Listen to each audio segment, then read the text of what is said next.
Cashier Kuzhandaivelu. சிறுகதை. ஆசிரியர் ராமையா அவர்கள். அன்று ஏதோ பண்டிகை நாள். சென்னை கைத்தொழில் பொருட்காட்சி பேட்டைக்குள் ஓர் இடத்தில் நிலைத்து நிற்க விடாமல் கூட்டம் தெரித்தது. சுற்றி சுற்றி கால்கள் கெஞ்சின. எங்கேயாவது உட்கார இடம் கிடைக்குமா என்று கண்களை ஓட்டிக்கொண்டு நின்று கொண்டிருந்தேன். பக்கத்தில் பழகிய குரல் கேட்டது. திரும்பி பார்த்தேன். ஆரோகணமன் கம்பெனியின் கணக்கர் ஆறாவமுதன். அவர் தம்மிடம் இருந்தவரிடம், அதோ சார், அந்த பலூன் கடைக்கு முன்னால் குழந்தைக்கு பலூன் வாங்கி கொடுக்கிறானே அவன்தான் என்றார். அவர் கை காட்டிய திசையில் பார்த்தேன். குழந்தைவேலு, அவன் மனைவி காந்தி, 4 குழந்தைகள். அந்த பைத்தியம் புடைசூழ நின்று பலூன் வாங்கி கொண்டு இருந்தான். 2 குழந்தைகளுக்கு 4ம் 6ம் வயதிருக்கும். மற்ற இருவருக்கும் 12ம் 14ம் இருக்கும். அவன் ஒரு பலூனை சின்ன குழந்தையின் கையில் கொடுக்க போனான். பைத்தியம் அதை பக் என்று பறித்து கொண்டு சிரித்தது. அவன் இன்னொன்று வாங்கி குழந்தை கையில் கொடுத்து எல்லோரையும் நடத்தி கொண்டு அங்கிருந்து நகர்ந்தான். மறுபடியும் ஆறாவமுதன் குரல் கேட்டது. அவர் மந்தையை ஓட்டி கொண்டு புறப்பட்டு விட்டார் சார். அவனுக்கு இவ்வளவு அழகான மனைவி வாய்த்திருக்கிறாள். அவன் அந்த பைத்தியக்காரியை கட்டி கொண்டு அழுகிறான். பெரிய குழந்தைகள் 2ம் பைத்தியத்தினுடையவை. யாரோ மோட்டார் டிரைவரின் மனைவியாம், விதவை. அவன் மனைவியும் அதற்கு உடன்பட்டு இருப்பதுதான் இதிலே வேடிக்கை. மாதம் 20,000 ரூபாய் ரொக்கம் புரளும் ஒரு கம்பெனியில் ஓரணா கூட ஜாமீன் இல்லாமல் எங்கள் முதலாளி அவனை கேஷியராக வைத்திருப்பது அதைவிட விந்தை என்றார். அங்கே அவருக்கு பதில் சொல்லி அந்த வேடிக்கையையும் விந்தையையும் விளக்கிவிட வேண்டும் என்று வேகம் உண்டது என்னுள்ளே. குழந்தை வேலுவின் மனைவியும் ஆரோகணம் கம்பெனியின் முதலாளி மேனேஜர் மாணிக்க வாசகமும் அவனிடம் வைத்திருக்கும் நம்பிக்கைக்கு காரணம் அதிகமானால் 10 பேர்களுக்குத்தான் தெரிந்திருக்கும். ஏறக்குறைய 12 ஆண்டுகள் ஆகின்றன அது நடந்து. அப்போது ஆரோகணம் அண்ட் கம்பெனி 4-5 இறக்குமதி சரக்குகளுக்கு மொத்த ஏஜென்சி பிடித்து இருந்தது. அவற்றில் புதிதாக வந்த குழந்தை உணவு சரக்கும் ஒன்று. குழந்தைவேலு அப்போது கம்பெனியின் விற்பனை பகுதியில் இருந்தான். செகந்தராபாத்திலே விஜயராகவ ரெட்டி என்பவர் அந்த குழந்தை உணவுக்கு நைஜாம் சமஸ்தானத்துக்கு சப் ஏஜென்ட் உரிமை பெற்றிருந்தார். அவருக்கு பம்பாய் துறைமுகத்திலிருந்தே சரக்கு அனுப்பப்பட்டது. அந்த வகைக்கு அவர் அனுப்பிய 5,000 ரூபாய் செக் மாறாமல் திரும்பி வந்துவிட்டது. 2 கடிதங்கள் எழுதியும் அவரிடமிருந்து சரியான பதில் இல்லை. மாணிக்க வாசகம் நேரில் போய் பார்த்து பணத்தை வசூலிக்க குழந்தை வேலுவை அனுப்பி வைத்தார். அவன் அங்கே போய் சேர்ந்த நேரத்தில் தான் ஜெனரல் ராஜேந்திர சிங் தலைமையில் இந்திய படைகள் அந்த சமஸ்தானத்தில் போலீஸ் நடவடிக்கையை தொடங்கின. குழந்தை வேலு அந்த கெடுபிடியில் சிக்கிக்கொண்டான். அவன் அருகில் ஒரு கைவீச்சு குண்டு வெடித்து அதன் துண்டு ஒன்று அவன் இடது காலில் பாய்ந்து விட்டது. அவன் செகந்தராபாத் ஆஸ்பத்திரியில் 10 நாட்கள் இருந்துவிட்டு சென்னைக்கு திரும்பினான். அவன் செக்குக்குரிய பணத்தை ரொக்கமாக வசூலித்தும் விட்டான். காயம்பட்ட பொழுதிலும் அவன் பணத்தை காப்பாற்றி வைத்திருந்த ஆஸ்பத்திரியில் இருந்த கம்பெனிக்கு அனுப்பி வைத்தான். அங்கிருந்து திரும்பி வந்த பிறகு 15 நாட்கள் ரஜா வாங்கி கொண்டு போய்விட்ட பிறகுதான் வேலையில் மீண்டுமாக வந்து சேர்ந்தான். 3 மாதங்களுக்கு பிறகு ஒரு நாள் மாணிக்க வாசகம் கம்பெனி காரியாலயத்தில் தமது அறையிலே தபால்களை எல்லாம் பார்த்து கொண்டிருந்த பொழுது ஏவல் பையன் வந்து, சார், பட்டுக்கோட்டை சடையப்ப பிள்ளையாம் வந்திருக்கிறார், உங்களை அவசரமாக பார்க்க வேண்டுமாம் என்கிறார் என்றான். சடையப்ப பிள்ளை மாணிக்க வாசகத்தின் தந்தை. காயாரோகணம் பிள்ளைக்கு அடிநாளில் சமயத்தில் கை கொடுத்து உதவியவர். மாணிக்க வாசகம் தபால்களை எல்லாம் ஒருபுறம் ஒதுக்கி வைத்துவிட்டு அவரை உள்ளே அழைத்து வர உத்தரவிட்டார். அவர் செய்த மரியாதைகளை ஏற்றுக்கொண்டு சடையப்ப பிள்ளை அவர் எதிரிலே உட்கார்ந்து, உங்கள் கம்பெனியில் இருக்கிறானே குழந்தை வேலு, அவனை பற்றி அறிய வந்திருக்கிறேன் என்றார். மாணிக்க வாசகம் அவனுக்கு என்ன என்று கேட்டார். சடையப்ப பிள்ளை, அவன் எனக்கு சற்று எட்டிய உறவு. என் இளைய மகள் காந்தியை அவனுக்கு கட்டி வைக்க பேசி போன ஐப்பசியில் நாள் கூட குறித்தாகிவிட்டது. நீங்கள் திடீரென்று அவனை ஹைதராபாத்துக்கு அனுப்பிவிட்டீர்கள் என்றார். ஆமாம், போனதுதான் என்று நான் கருதிவிட்ட 5,000 ரூபாயை அவன் வசூலித்து கொண்டு வந்து விட்டான். அப்போது அவன் காலிலே அடிபட்டு விட்டதுதான் துர்பாக்கியம். அவன் உங்களுக்கு நம்பிக்கையாக நடந்து கொண்டு விட்டான். ஆனால் எங்களிடம் அப்படி நடந்து கொள்ளவில்லை. ஏன், உங்கள் மகளை கட்டிக்கொள்ள முடியாது என்று சொல்லிவிட்டானா? அவன் கட்டி கொள்ளுகிறேன் என்று சொல்லுகிறான். அந்த பெண்ணும் அவனைத்தான் கட்டிக்கொள்ளுவேன் என்று வீம்பு பிடிக்கிறது. ஆனால் 2 குழந்தைகள் பெற்ற ஒருத்தியை அவன் சேர்த்து வைத்து கொண்டு இருக்கும் பொழுது எப்படி மனமறிந்து அவனுக்கு மகளை கொடுக்க முடியும்? மாணிக்க வாசகம் திடுக்கிட்டு நிமிர்ந்து உட்கார்ந்து கொண்டார். ஒருத்தியை சேர்த்து வைத்து கொண்டிருக்கிறானா? எங்கே, இந்த ஊரிலேயா வைத்து இருக்கிறான் என்று வியப்புடன் கேட்டார். சடையப்ப பிள்ளை ஹைதராபாத்திலிருந்து திரும்பி அவன் ஊருக்கு வந்தான். என்னிடம் ஹைதராபாத்தில் என் பழைய நண்பன் ஒருவனை சந்தித்தேன். அங்கே நடந்த இராணுவ நடவடிக்கை கெடுபிடியில் ஒரு குண்டு வெடித்து அவன் இறந்து விட்டான். அவன் மனைவிக்கும் 2 குழந்தைகளுக்கும் வேறு திக்கே இல்லை. நான் அவர்களை ஆதரிக்கப் போகிறேன் என்றான். ஆதரிக்கிறது என்றால் என்னப்பா என்று கேட்டேன். அந்த குடும்பத்தை காப்பாற்றி குழந்தைகளை வளர்க்கப் போகிறேன் என்றான். யாரோ எங்கேயோ தற்செயலாக செத்தால் அதற்கு நீயா பிணை? வேண்டுமானால் உன்னாலான பண உதவிகளை எல்லாம் செய். ஒரு பெண் பிள்ளையை கொண்டு வந்து வைத்து காப்பாற்றுவது என்பது எல்லாம் என்ன பேச்சு என்று கேட்டேன். அவன், அந்த குடும்பத்தை நான் காப்பாற்றியே தான் தீர வேண்டும். நான் அதை பற்றி காந்தியிடம் பேசிவிட்டேன். அவள் அவர்களையும் உடன் வைத்து வாழ வைக்க தயாராக இருக்கிறாள். வேண்டுமானால் நீங்களே வேண்டுமானாலும் கூப்பிட்டு கேளுங்கள் என்றான். நான் அவளை என்ன கேட்கிறது? உண்மையை சொல்லு. அந்த பெண்ணுக்கும் உனக்கும் என்ன உறவு என்று கேட்டேன். அவன் அந்த மாதிரி கேள்வியெல்லாம் என்னை யாரும் கேட்க வேண்டியதில்லை என்று சொல்லிவிட்டு போய்விட்டான். இவ்வளவு கரடு முரடாக பேசிவிட்டு போகிறவனை கட்டி கொண்டு என் மகள் என்ன சுகப்பட்டு விடப் போகிறாள் என்றுதான் நானும் விட்டுவிட்டேன். என் குடும்பத்தில் மற்றவர்களெல்லாம் என் கட்சி. அந்த பெண் மட்டும் பாருங்கள், 3 மாதமாகிறது, சரியாக சாப்பிடுவது இல்லை, எந்நேரமும் அழுகை. கட்டிக்கொண்டால் அவரைத்தான் கட்டிக்கொள்ளுவேன், இல்லை என்றால் எனக்கு கல்யாணமே வேண்டாம் என்கிறாள். இன்னொரு நல்ல இடத்திலிருந்து வந்து பெண் கேட்டார்கள். அந்த மாதிரி பேச்சு நடக்கிறது என்று தெரிந்ததிலிருந்து அந்த பெண் வீட்டில் செய்யும் அட்டகாசத்துக்கு அளவே இல்லை. அதுதான் உங்களிடம் சொல்லி அவனிடம் பேசி பார்க்கும்படி கேட்கலாம் என்று வந்தேன் என்று முடித்தார். மாணிக்க வாசகம், குழந்தை வேலு இந்த மாதிரி ஒரு சிக்கலில் அகப்பட்டு கொண்டு இருப்பான் என்று என்னால் நம்பவே முடியவில்லை. எங்கள் கம்பெனி வேலையை பொறுத்த வரையிலும் அவன் மேல் அப்பழுக்கே சொல்ல முடியாது. நான் அவனை கூப்பிட்டு பேசுகிறேன். இது அவன் சொந்த விஷயம் என்று சொல்லிக்கொண்டே வந்தவர் சிறிது தயங்கி பிறகு, இன்று மாலைக்குள் அவனிடம் பேசிவிடுகிறேன் என்று சொல்லி மணியை அடித்தார். அந்த மாலை சரியாக 5 மணிக்கு குழந்தை வேலு மேனேஜர் அறைக்குள்ளாக நுழைந்தான்.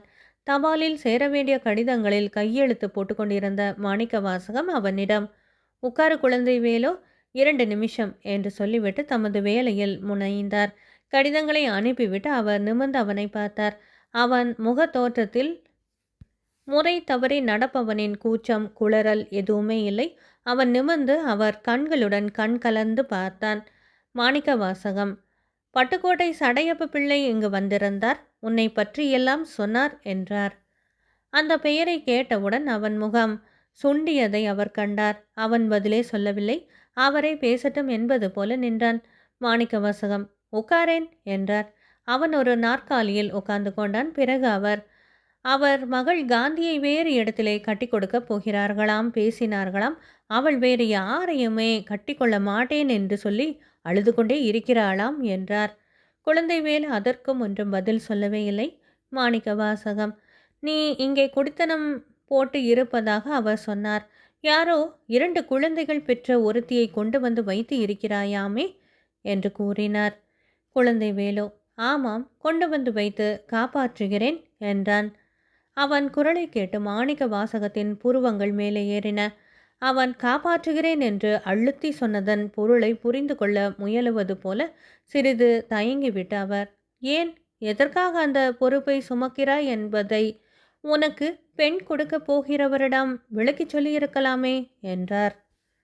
குழந்தை வேலு ஒரு நொடி தயங்கினான். பிறகு கேட்டுவிட்டு, நான் செய்வது சரி என்று பட்டால் அவருக்கும் விளக்கிச் சொல்லுங்கள். என்னால் காந்தியின் வாழ்க்கை வீணாகிவிடக்கூடாது என்று தொடங்கி அதை பற்றி விரிவாக சொன்னான். அவன் செகந்திராபாத்துக்கு போய் விசாரித்த பொழுது விஜயராகவ ரெட்டி குடும்பத்துடன் சதாசிவ பேட்டைக்கு போய்விட்டதாக அறிந்தான். அப்போது அங்கே ரஜாகர் குண்டர்களின் ஆர்ப்பாட்டம் மிகுந்து இருந்தது. விஜயராகவ ரெட்டிக்கு மணமாகாத தங்கை ஒருத்தி இருந்தாள். 2 காலிகள் அவளிடம் வம்பு செய்ய தொடங்கினார்கள். ரெட்டி போலீஸிலே போய் முறையிட்டார். பயனில்லை. காளிகளால் குடும்பத்தில் மானமே போய்விடும் என்ற நிலைமை வந்துவிட்டது. ரெட்டியார் யாரையோ பிடித்து நிஜாமுக்கே விண்ணப்பம் அனுப்பினார். அதிலும் பயன் இல்லை. அதனால் குடும்பத்துடன் சதாசிவபேட்டைக்கு போய்விட்டார். குழந்தைவேலு சதாசிவபேட்டைக்கு போனான். காலி பயல்கள் அந்த பெண்ணை துரத்தி கொண்டு அங்கேயும் வந்துவிட்டதால் ரெட்டி குடும்பத்துடன் விக்ராபாத்துக்கு போய்விட்டார் என்றார்கள். அங்கே போய் தேடிய பொழுது விஜயராகவ ரெட்டி மொய்னாபாத்திலே இருப்பதாக அறிந்து கொண்டான். மொய்னாபாத்தில் செல்வாக்குடைய நவாப் ஹுசேன் ஜங் என்பவர் விஜயராகவ ரெட்டியின் தந்தையின் நண்பர். அவர் ரெட்டி குடும்பத்துக்கு அடைக்கலம் அளித்து ஆதரித்தார். காலி பயல்கள் அங்கும் போய் செம்மையாக உதைப்பட்டு ஓடிவிட்டார்கள். குழந்தை வேலு மொய்னாபாத்துக்கு போய் விஜயராகவ ரெட்டியை பிடித்தான். அவர் தமது வியாபாரத்தையே மூடி சரக்கெல்லாம் இன்னொருவரிடம் ஒப்படைத்து விட்டதாகவும், ஆனாலும் பணத்தை ரொக்கமாக கொடுத்து விடுவதாகவும் ஒரு நாள் தங்கும்படியும் சொன்னார். அங்கே குழந்தை வேலு வெள்ளியங்கிரியை சந்தித்தான். அவனுக்கு உடுமலைப்பேட்டை பக்கத்திலே ஒரு கிராமம். போரின் போது இராணுவத்தில் டிரைவராக இருந்தவன். போர் முடிந்த பிறகு அவன் சென்னையில் ஒரு டாக்ஸி ஓட்டி கொண்டிருந்தான். அப்போதுதான் குழந்தை வேலுவுக்கு அவனுடன் அறிமுகம் நேர்ந்தது. வெறும் அறிமுகம்தான்.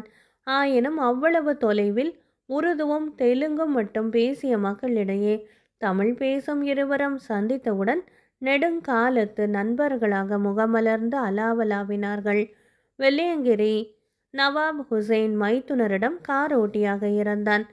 குழந்தை வேலு அவனிடம், இந்த காரோட்டும் வேலை உனக்கு சென்னை பக்கத்திலே கிடைக்கவில்லையா? எதற்காக மொழி தெரியாத ஊரிலே இவ்வளவு தொலைவில் வந்து வேலை பிடித்தாய் என்று கேட்டான். வெள்ளியங்கிரி, இவ்வளவு சம்பளம் அங்கே கிடைக்காது. இங்கே என் சாப்பாடு செலவெல்லாம் கழிந்தது போக மாதம் 60 ரூபாய் மிச்சம் பிடிக்கிறேன் என்றான். அவன் தன் கதையெல்லாம் குழந்தை வேலுவிடம் சொன்னான். அவனுக்கு மணமாக 2 குழந்தைகள் இருந்தன. அவன் மனைவி அங்கச்சிக்கு மணமாக முன்னால் பேய் பிடித்திருந்தது. என்னென்னவோ மந்திரமெல்லாம் செய்து விரட்டினார்கள். இருந்தும் அவள் மனது இன்னும் தெளிவடையவில்லை.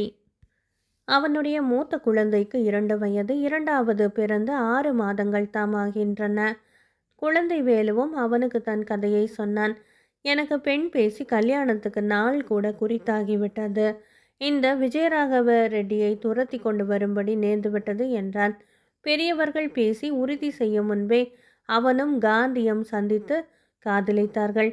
காந்தி அவனுக்காக 2 மாதம் அல்ல 200 ஆண்டுகள் வேண்டுமானாலும் காத்திருப்பாள் என்று பெருமையோடு சொன்னான்.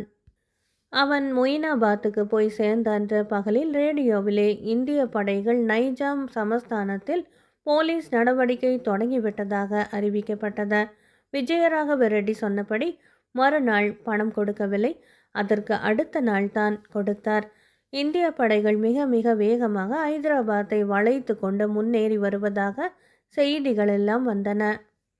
ஹைதராபாத் நகரிலிருந்து ரஜாக்கள் சிதறி ஓடிக்கொண்டு ஆங்காங்கே பதுங்குவதும், நிஜாம் படைகளும் ரஜாக்களும் இந்திய படைகளை எதிர்த்து கடுமையாக போரிடுவதுமாக மாறுபட்ட செய்திகளும் வதந்திகளும் கூட பரவி கொண்டிருந்தன. மொய்னாபாத்திலிருந்து ரயில் அடிக்க 15 மைல். நாட்டிலிருந்த கலவர நிலையில் பணத்துடன் ரயிலுக்கு போய் சேருவது எப்படி என்ற கவலை குழந்தை வேலுவை வளைத்து கொண்டது. வெள்ளியங்கிரி அவனை காரிலேயே வித்ராபாத்திலே கொண்டு போய் சேர்க்க முன்வந்தான். அதற்கு அவனுடைய எஜமானரிடம் அனுமதி பெற்றுவிட்டதாகவும் சொன்னான். இருவரும் காரில் கிளம்பினார்கள்.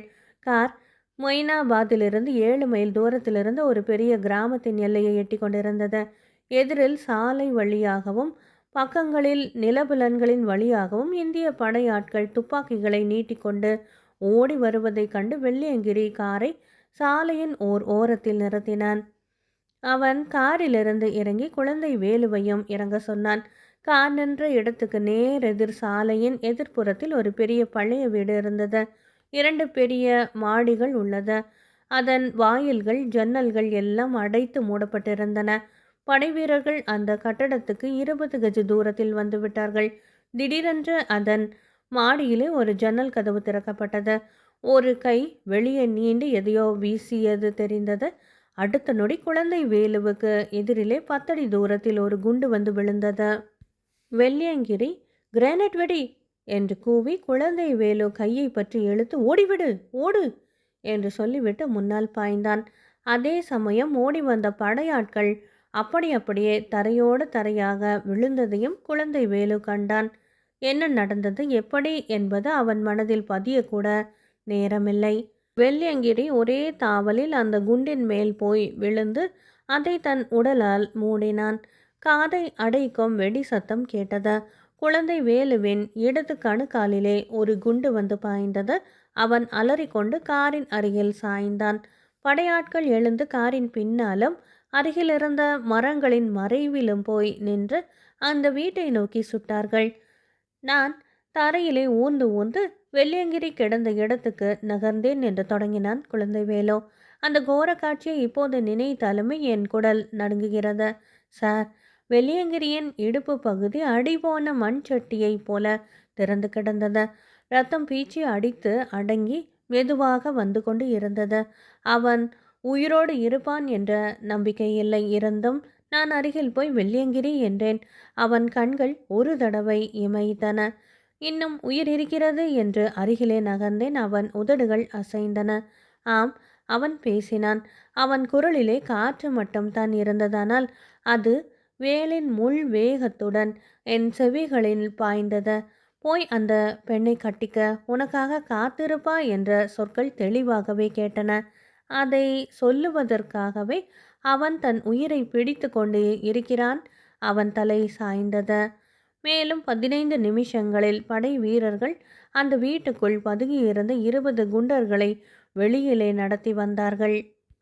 ஒரு ஸ்ட்ரக்சரில் என்னை தூக்கி போட்டு லாரியிலே ஏற்றி கொண்டு போனார்கள். போகும் வழியிலேயே அதிலிருந்த ஒருவர் என் காலில் கட்டு போட்டு ரத்தம் வராமல் தடுத்து விட்டார். என்னை ஒரு இராணுவ அதிகாரியிடம் கொண்டு போனார்கள். நான் ஏன் எப்படி அந்த நேரத்தில் அந்த இடத்தில் இருக்க நேர்ந்தது என்பதை அவர் கேட்டார்.